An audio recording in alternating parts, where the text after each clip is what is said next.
Look how comically large my straw is compared to my actual drink. In case anyone was worried about a status update for Petunia, she's doing fine. She's doing great. I keep her by a grow light that I have off to the side. You can't see it right now. And she recently started producing this like sap, and I like felt it and I was like, what is that? So I looked it up and I almost cried. It was so cute. Not literally, but I could have. It's called happy sap. And it's when the orchids are like essentially in good conditions and they just produce sap. Petunia is happy with me. Oh my God. Hello everyone. Welcome back. It is a new day, a new sleigh, and a new video where I have something to say. This is the Listen to Kristen channel. I am Kristen, in case you didn't know. I was trying to add that to my intros, but obviously the world does not want me to do that, so I'm not going to say that anymore. The reason I wanted to introduce myself is because we have a ton more subscribers on the channel now than we did like a week ago. Honestly, even this morning, I'm baffled by how many people have subscribed to the channel. I'm really thankful though. I'm starting to realize I have a presence on the internet, which is a little scary, but a little fun. I will be putting these armrests down now. So let's just get right into it. So not recently, I take that back. I said it in like a few different videos that this was going to be the next book I was going to rate and review.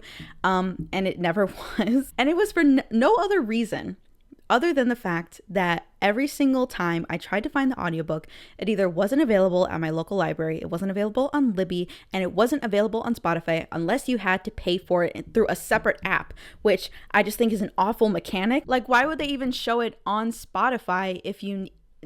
Like, I pay for the Spotify subscription, right? And a part of that subscription is, oh, you get access to audiobooks. And I'm not even going to get into their weird audiobook policy and how those things like the hours and minutes are counted, because it's ridiculous and it's another beef I have with them. The fact that they would like taunt me with the audiobook and then not let me listen to it is evil. But so, since I didn't have the audiobook, I had to read it, like sit down, set aside time to just read a book. And this book specifically, it should not have taken me as long as it did. But, you know, when you work a full-time job and you have to have a social life and you have to edit videos and record videos, it can be a little difficult to find time to just sit down and read. Whereas an audiobook, I can play it in the background while I do other things. But lo and behold, I have finally finished the book and I am so incredibly glad that I did. So without further ado, let me introduce to you, this is Brick, Dust, and Bones by M.R. Fournet. Something is telling me that is not how you pronounce her last name. And I'm actually going to look it up right now because, ooh, it's a French last name. Okay. Oui, oui, oh, apparently the French really don't like when you do that. Anyway, the author, which I, again, will apologize in advance if I mispronounced your last name. I saw two different pronunciations. It's either Fournet or Fournet. I'm liking this resurgence of people using their initials instead of their full-on names. It sounds so mysterious. I like it. I picked up Brick, Dust, and Bones at my local bookstore, and I'm not gonna lie, this book was definitely something I picked up solely for the cover. This goes so hard and you cannot tell me otherwise. This is, hold on, I'm covering it and I feel bad. Like, if I could levitate this so I could just insert a photo. Anyway, I'll insert a proper photo so you can take in all of this glorious, glorious art, because this is an art style that I wish I could just pluck from the person and put in my own hands. I don't draw like that. I drew my profile picture. I've drawn some other like graphics that I use on my Instagram and stuff. But if I had this art style, you could not stop me. This is the power of a god right here. I was gagging over this art in the best way. I'm sorry. I be yapping. I'm a certified yapper. Let me get down to business. So this is a juvenile book. So it is for a younger demographic compared to young adult. This would be more, I mean, you can even say like middle grade. There's a whole bunch of different categories that publishers and, you know, just book people will categorize age ranges for like books and stuff. But this is definitely for a younger demographic. Honestly, like Percy Jackson and Harry Potter are considered like on the younger end of the spectrum, but they fare very well with the adults. So this is our new addition. Let me get into that right now. Brick, Dust, and Bones follows our main character, Marius Gray, which I hope is how you say his first name as well. Oh my god. This is why I need the audiobook. I'm worried now. I'm sticking to Marius. If that is incorrect, I am again sorry. We'll put up an apology counter here. I apologize. Anyway, so Marius Gray is a young 12-year-old boy. I believe he's 12. He recently lost his mother. She was killed in a car accident. But Marius Gray is no ordinary 12-year-old boy. No. He is a cemetery boy. And a cemetery boy is essentially, actually, I don't really know.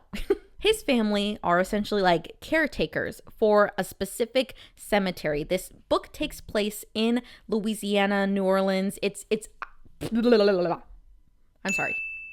I'm just so excited. I have so many things I want to bring up. Okay, I'm starting from the beginning. The book follows Marius Gray, who is a 12-year-old cemetery boy. And not only is he a cemetery boy, but he is also a monster hunter. In his family, they are caretakers for their specific cemetery, which gives them some specific abilities. They're not exactly human. His mother was also someone that was a caretaker for their cemetery, but 2 years ago, she was killed in a car accident. And now Marius Gray hunts monsters so that he can get something called mystic coins. If he gets a certain amount and does a specific spell, he can bring his mother back to life.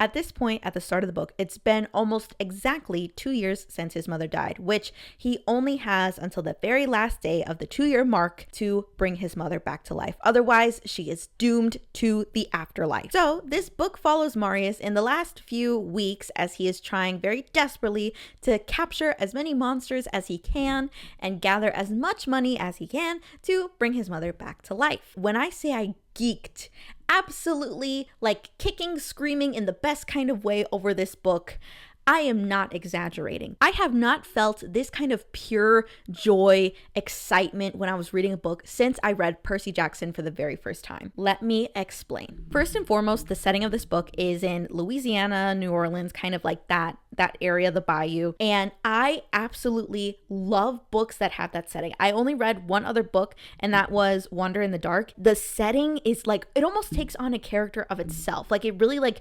breathes life into a story. No matter what story you're telling, it's such an entertaining perspective to have when you are telling a story. So that's first and foremost. Secondly, when you start the story, you are immediately in it. You are on a mission with Marius as he is trying to capture a boogeyman. And personally, this is a personal bias. I love stories that will drop you in the action like that. Right when you pick up the book, you hit the ground running going into a story. And personally, that is my cream of the crop, my cherry on top when I'm reading books. I think it's such a great tactic to just throw you in there. And there are some times where people don't do it correctly. It's a bit too confusing, but not with this book. It's absolutely amazing to just get into it right at the beginning. So when the story opens, he's hiding in a closet of this girl. Her name is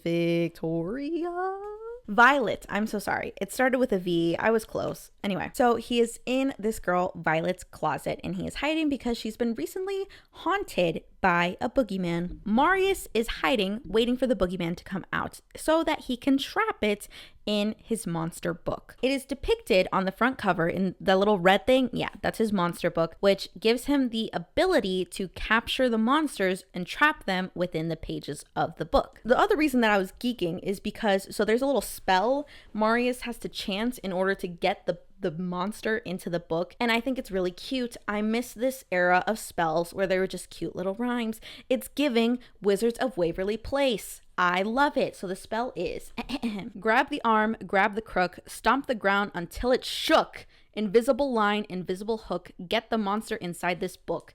No better bars have ever been spoken in history. Argue with the wall. Do you see what I mean? Like, it's just so fun. It's so entertaining.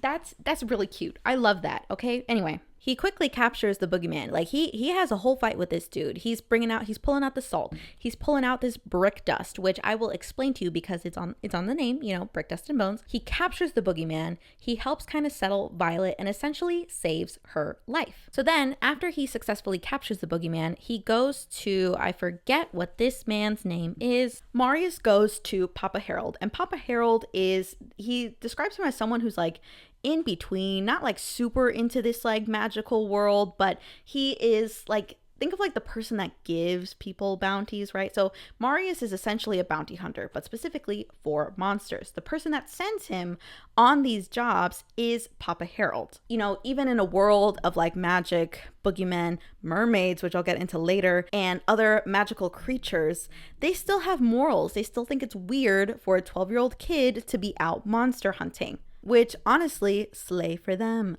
So most people that give these bounties to the monster hunters don't want to work with Marius because he's only 12 years old. And he's worried that they'll turn him in and they won't let him go monster hunting. He has not told anyone why he is doing this. He has not told Papa Harold. He's not told a single soul. So Marius specifically chooses to work with Papa Harold because he doesn't ask too many questions. He just kind of lets him do what he wants to do. He doesn't send him on any like super dangerous jobs because he's still like has a conscience.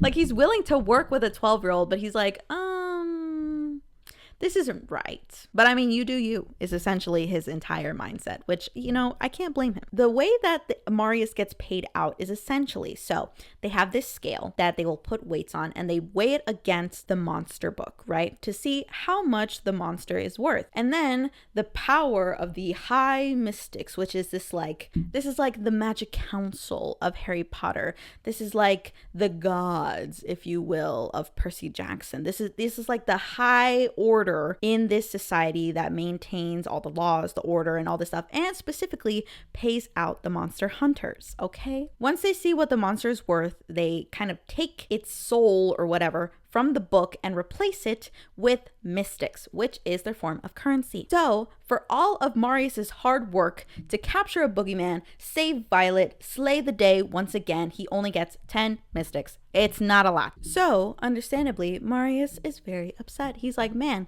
that boogeyman wasn't worth anything. And Papa Harold is like, hey, I'm still, hunting a mermaid. I gave you a job to hunt a mermaid a while ago and you still haven't found her. And Marius is like, nope, it's a dead end. I don't know. Couldn't find the mermaid. Oops, sorry. But lo and behold, he did. So Marius goes back to the cemetery to meet up with his mermaid friend. Yes, Marius Gray has a friend who is a mermaid. Her name is Rhiannon, which I love that name. I also think it was very funny. So of course, we know mermaids. We know Ariel. We know the Mako mermaids. They're nice. They're friendly. They sing songs. The mermaids in this book, absolutely not. Let me read a passage from the book for you. Mermaids sang beautiful songs, seducing men to their deaths. They were gorgeous beings, part female and part fish, and horribly dangerous.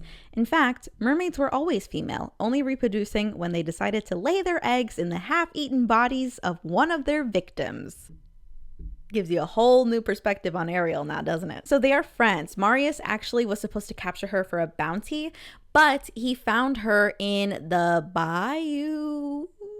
I am unfamiliar with Louisiana, New Orleans, and how that body. I'm very directionally challenged. I don't know where I am at any given point in time. I don't know what the proper words for these things are. Anyway, she's stuck in a body of water. Mermaids are supposed to be in the ocean. She's not in the ocean. She gets trapped, but she was young when Marius found her. So, in turn, they are now best friends with each other. It's very wonderful. So the book essentially follows Marius as he goes to hunt monsters while simultaneously trying to put up a front because he's still going to school, but he goes to a specific school run by this one lady. Yes, Madame Millet. I hope that is how you say that. He's going to a special magical school run by her where they are learning about the things in the magical world as well as, math. He's trying to juggle these two different sides of his life while simultaneously feeling incredibly stressed about this impending deadline. And not only that, but since he is a cemetery boy, as I mentioned, he has some extraordinary powers not like regular humans because he's not technically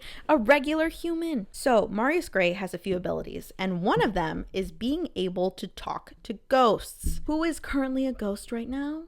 His mother. So he actually gets to talk to her all the time, and she gives him a lot of pointers about monster hunting because, spoiler alert, she used to be a monster hunter too. We also find out that the reason she died was because she made a deal with a crossroads demon. Now, if you watch Supernatural, or if you just kind of know the lore, the myths, making a deal with a crossroads demon or any demon is typically not a good idea. It won't end very favorably for you. Oh, this shirt has a tag.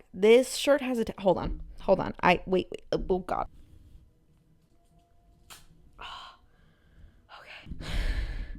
The evil has been defeated. Oh my god, I don't know how I didn't feel that before this. Okay, sorry. That was my regularly scheduled breakdown over tags on my shirts. So, Marius Gray used to live a relatively happy life. He was the only child of his mother and father. I forget what his mother's name, and I don't know what his father's name is, but he had 2 parents. But one day, his father ended up, like, leaving them. You know, he up and left. So, his mother made a deal with a crossroads demon to find Marius's father. But the crossroads demon did not deliver. He said that he was like impossible to find. He was gone forever, essentially. So he broke his end of the bargain. The crossroads demon tried to collect her soul, but she was like, no. You were supposed to find my husband. Where is he? You didn't hold up your end of the deal, so I get to keep my soul. But the crossroads demon crossed her. Surprise, surprise. The demon ended up making her car flip, which caused her to die. Here's the thing. Here's the problem. And what might potentially be setting us up for a conflict in the next book, although I don't know because it doesn't publish until June. But this is my hypothesis. So Marius says, because he gets to talk to the other ghosts that are in his cemetery, and he specifically talks to a lutin.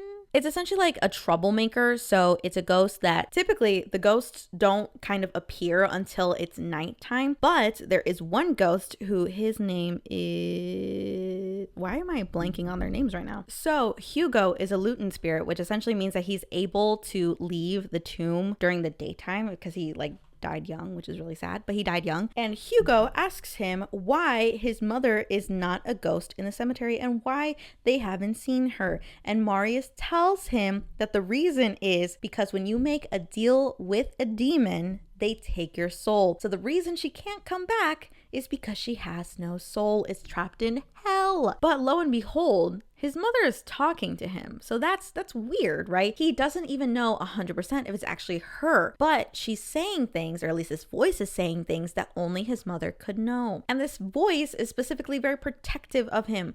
Although me personally, I'm like, you're kind of mean. I'm definitely very skeptical of this voice. I'm not 100%. If it is his mom, she is a little mean to him sometimes. Marius is getting growingly frustrated throughout this book because he's trying his best to hunt these monsters, but he's just not getting enough money, and he needs a certain amount, which we will later find out is 666 mystic coins to bring his mother back from hell. So if he doesn't have enough money by the deadline, he essentially misses his chance and his mother's trapped in hell forever, which he just cannot do. A common thing about his character, and something that I really liked because, okay, I'm gonna get into it right now actually. Marius Gray as a character takes on so much life in the story. He absolutely dominates every single scene that he's in. He is truly like larger than life as a character because just like his personality. And another reason that I really like this book is that because we drop right into it with him, we are immediately dropped into his routine as a monster. That's cheese. A monster hunter. And we see, like, the best way I can describe it is when you're watching Spider-Verse, Into the Spider-Verse, the first one, and you meet Peter B. Parker. And this is a version of Spider-Man who's been in it, like, for essentially too long, and he's, like, kind of burnt out. And this is where we meet Marius, where he is essentially burnt out from hunting monsters. He's almost, like, at his limit, and there's a lot of stress on him. Immediately, like, once you meet him, he's, like, over it. He's like, okay, I'm here to do my job. I gotta go. He's still incredibly compassionate. Like, he's very kind to Violet. He has that side to him, but when he's like thinking about like actually getting money, going on these jobs, homeboy is over it. He's like, this is too much for me to be doing at 12 years old. He has that cognizance that he is doing something that is not in his job description. He's just supposed to be a kid having fun, going to school, causing mischief, right? But now he has to take on all this responsibility, and people essentially look down on him and like pity him because he is an orphan, which he cannot stand. And at first you kind of get this sense that like, oh, well, he just wants his mom back, you know, like it's a pretty like simple want, something that you would think is understandable for a young kid when he loses a core parental figure. But as the story progresses, you realize that it's not just that. It's more so that Marius doesn't want to be in this position where he has to be a responsible adult at the ripe age of 12 years old. He's having to take on so much responsibility, which he just can't handle anymore. He wants a parent that will tuck him into bed at night, take care of all those things, worry about getting food, worry about getting money, and do these things as a parent is meant to. So if the deadline passes and he's not able to perform the spell, it won't just mean that he's lost the last part of his family, but it'll mean that he has to essentially own up to his new role as an adult. The parentification of Marius Gray is what we focus on throughout this book. And at first, you get the sense that like he's kind of old for his age. He has an old soul, if you will. He takes on a lot of responsibilities and he conducts them pretty well. You think like, oh, he's been monster hunting for 2 years. He's doing great, whatever. But slowly as the story starts to progress, you see him kind of like break. You see that he's actually afraid. He's been taking on monster jobs, but only getting like very low level monsters. So one day he takes on a job from Papa Harold where he's supposed to be hunting a candy lady. So a candy lady is essentially a monster that will put candy on kids' windowsills, and then if the kids take it, they essentially invite her in and she steals all their teeth, which now I'm nervous because when I was younger, I had a lot of dreams that my teeth were falling out. Although I looked it up and apparently that's a sign of anxiety. I don't actually know. I'm not a doctor. Anyway, he's going on the hunt for this monster lady and he eventually manages to track her down. But lo and behold, as the candy lady gets into a new victim's home, this monster peels back its disguise. It's wearing the skin of a candy lady, but it's actually a boo hag, which is a much more dangerous and potent kind of monster. This monster will steal the years off your life. So Marius Gray quickly realizes that he's in over his head. He was not supposed to be going on such a dangerous mission. He very closely almost dies, but he manages to capture the boo hag and save the young boy that was supposed to be its next victim. When he goes to collect his bounty, he realizes that he gained 100 mystic coins, which means that he only has 50 coins left to collect. We're rooting for him. He's doing great. He embarked on a dangerous job and, he reaped the reward. Everything's great, but not everything. So Marius Gray has a math teacher and she's like a normal human, right? She's involved. She knows about like their world, but she's not in it, right? And she specifically doesn't like Marius Gray very much. I say his full name just because it rings so well. One day, Marius Gray is at this restaurant. This restaurant is advertised to humans and mythical beings alike, but it's a neutral space. So no one is getting into any kind of conflict with anyone else, which is a problem because there are demons that are there. And Marius does not like demons. He finds out that this demon, Rex, made a deal with his teacher, her name is Mrs. Pine, to save her children because I believe one of her children was terminally ill. Her child was cured, which was great, but now she has to lose her soul, which she doesn't want to do. Marius Gray sees her as the demon is going to collect her soul, and he's like, you know what? I am going to take matters into my own hands, because what humans don't know is that when they make a deal with a crossroads demon, there's actually a really easy way to get out of it if you just have mystic coins, but humans can't get them. So it's not any use of them to know anyway, but Marius now has 100 extra mystic coins. So he pays off Rex in exchange for Mrs. Pine's soul. And you might be thinking to yourself, this seems like really out of character for Marius. He doesn't like his teacher and he consistently causes problems in her classes. Like, he's not her biggest fan in any kind of way, so why would he do that? And that's because, above all, even though he's kind of like this burnt out monster hunter, he's like pretty frustrated and doesn't have a lot of people that he necessarily cares about. He's very focused on his goal of getting his mom back to life. Besides that, Marius Gray is still a kid, and he's still a kid with morals and values. He knows that it's not fair, and he knows that it's not right for her children to have to live in a world without her just because she made a deal with a crossroads demon. So Marius, even though he's like shown as a character that is like, he's kind of frustrated, he is really like focused on getting his mom back to life. So he doesn't interact like socially very often. He's just like dead set on his goal, right? But he still has like his own personal morals and beliefs. And even though he didn't like his teacher, he still wanted to help her because he understood the pain of making the deal with a crossroads demon. So at the end of this story, he ends up taking on a job, a very, very big job, to capture what's called a rougarou. I'm really not confident in my pronunciation of any of these words. So this is a being that's not born but created, and it's like a Frankenstein level of monster where it's like a werewolf but also like not. Anyway, it's a really big monster and it's really hard to defeat. As Marius is trying to capture this creature, it really messes him up, like tears him up so badly. But lo and behold, he is by the bayou, and his wonderful mermaid friend Rhiannon comes to his aid because she actually has a large set of teeth. Yep, they don't tell you that about Ariel, but she does. So she helps Marius take down this creature, and he captures it for a bounty of 400 mystic coins. Rhiannon almost dies from this encounter, but he manages to bring her back to life, because there is a spell to bring someone back if they have like just died. So he does that spell, and he specifically uses this like necklace that he has, which is like unknowingly a very powerful talisman. But now for some reason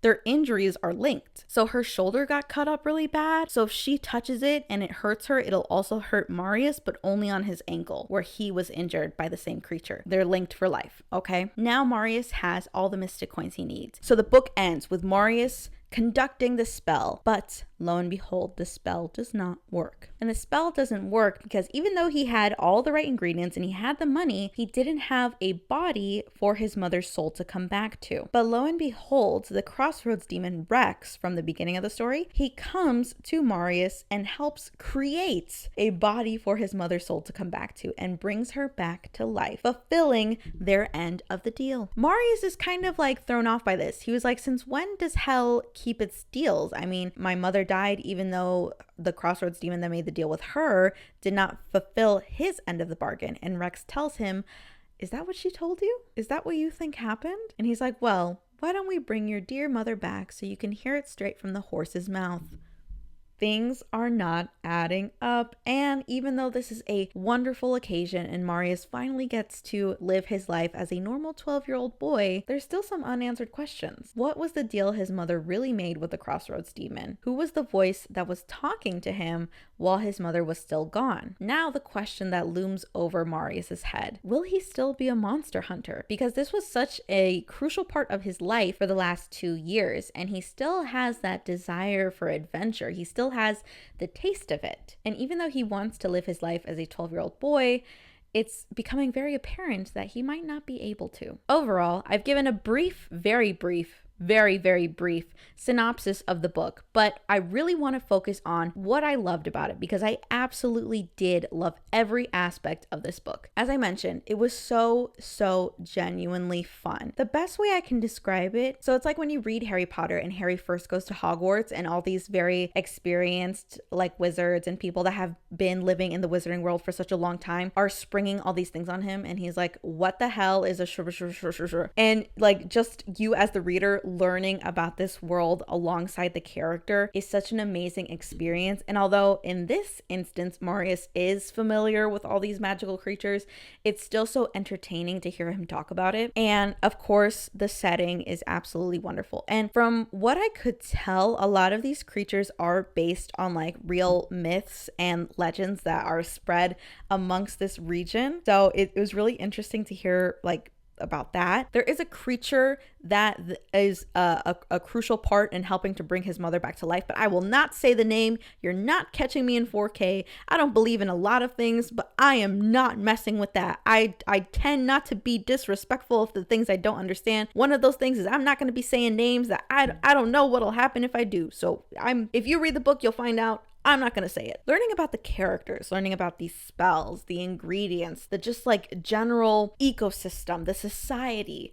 of this magical world is so entertaining. It's a genuine fun that, as I mentioned, I have not felt since I read Percy Jackson for the first time, Harry Potter for the first time, and Legendborn for the first time. It's like when you're immediately dropped into a world. It's amazing because sometimes, all right, I'm kind of getting off track here, but sometimes when I think writers take on like a new fantasy world that they're introducing a reader to, it can be a really hard task because you don't want to overload the reader with a ton of like stuff that they don't know about. You have to like kind of balance an introduction between what what someone can relate based on what's rooted in reality and these new magical elements, and have your reader understand them and be able to remember them as the story goes on. Otherwise it gets too confusing. But this, I had absolutely no problem like staying up and keeping up with the book as the story progressed. Part of that is Marius explains a lot of what we are encountering as the reader, even though it's like,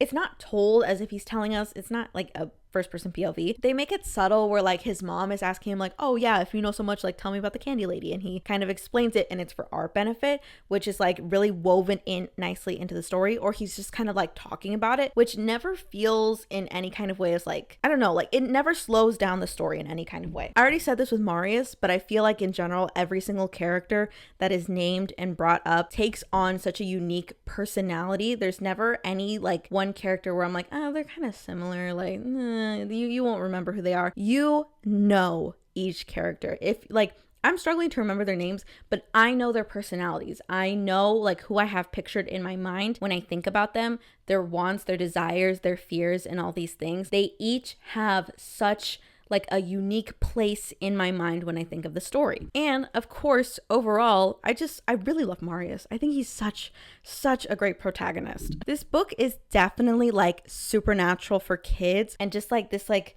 cool underworld spooky like stuff. I would suggest, I read this in April, but I think this would be a perfect read for October of just like the best fun spooky vibes. But it's definitely a book to read all year round. It's so good. And it's a book that I will like not be embarrassed in any kind of way to say that I will keep up with the series even though I'm 23 years old. I think it's been a while since I've like really read something that's been just like fun. And I think it's really important to have books like that is just like, there's so many books that I read where I'm like tying them to really important real life discussions, which is great. It's great to read things that make you think and do all these things, but I think there's also a very crucial part to play in the reading world for books that are just meant for you to have fun. Because sure, I could talk about the parentification of children. I could talk about grief and loss and how we treat children that have lost one or both of their parents. Of course, I could tie it back to that. But I think overall, like, although that's an aspect to this story, I think we're mainly supposed to focus on the fun aspects of it. We're just following Marius, a 12-year-old monster hunter. Like, this is definitely the kind of book where I think if I read it and I was 12 years old, I'd be like, Marius is so freaking cool. I want to be exactly like him. This book is supposed to be for children of a younger age, but it's meant for everyone to enjoy. It's just supposed to be a fun book, definitely giving supernatural vibes. I was a massive Supernatural fan. Did I finish the show? No. But right now, it's definitely channeling like those very first few episodes of the show where it's just like every episode you fight a different monster and it's just like a lot of fun and you're going into it and you're like, oh my God, action, magic, blah, blah, blah, blah. Right? So yeah, definitely don't discount any books that are just fun to read. I think they're crucial to have in anyone's library, just like something that's like fun to enjoy, as well as books that make you think. This book definitely made me think like, I need to visit Louisiana. Yep, that's the end of this video. It was just supposed to be something cute and fun. I've been wanting to talk about this book forever. It was a very fun read. I give it a 5 out of 5. Actually, I give it a 6 out of 6. I think it was really great. It was a very fun experience to read it. And this is definitely a book that I don't really have a lot to say other than if you want to have fun, just read the book. I think you should. I think it's really good. It's definitely giving the wonder and magic and excitement of reading Percy Jackson, Harry Potter, Legendborn, all of these like series, magical kind of stuff. Reading that for the first time, this is the perfect book to emulate that feeling. With that being said, I think that's it. Read Brick, Dust, and Bones by M.R. Fournet. She's coming out with the paperback version, which I believe the pre-order sale ended, so sorry. Follow M.R. Fournet on Instagram. We are mutuals. I know. The next book I believe is called Darkness and Demon Song. Another slap of a title. I will put up a picture somewhere on the screen. It comes out June 18th, 2024. Keep an eye out for it. I know I will. Also, credit to the cover artist. As I mentioned, they slayed. The jacket illustration was by Michelle Lamoureux, and the jacket design was by L. Witt. With that being said, I do like a good spook in spring. I just started watching Fallout the series. They have the Fallout dude with his little finger, and now I'm second guessing that I do that at the end of every video. As far as I'm concerned, I know I didn't do it first, but thanks to denial, I did it first and they copied me. I'm actually gonna skip the embossing of my book because I want to use the stickers, but they're downstairs and I'm lazy. Sorry, if you're hoping for like a really deep, in-depth analysis of the book, this was not the video. I'm sorry, I know that's typically what I do for these videos, but again, I wanted to have some fun and I wanted to talk about this book. So I hope you read it. It was really good. It's time to listen to Kristen. Trust me, pick up the book. You'll like it. So with that being said, thank you again for supporting me and the channel. Anyway, that's it. I have to get started on my next video. What am I diddly daddling for?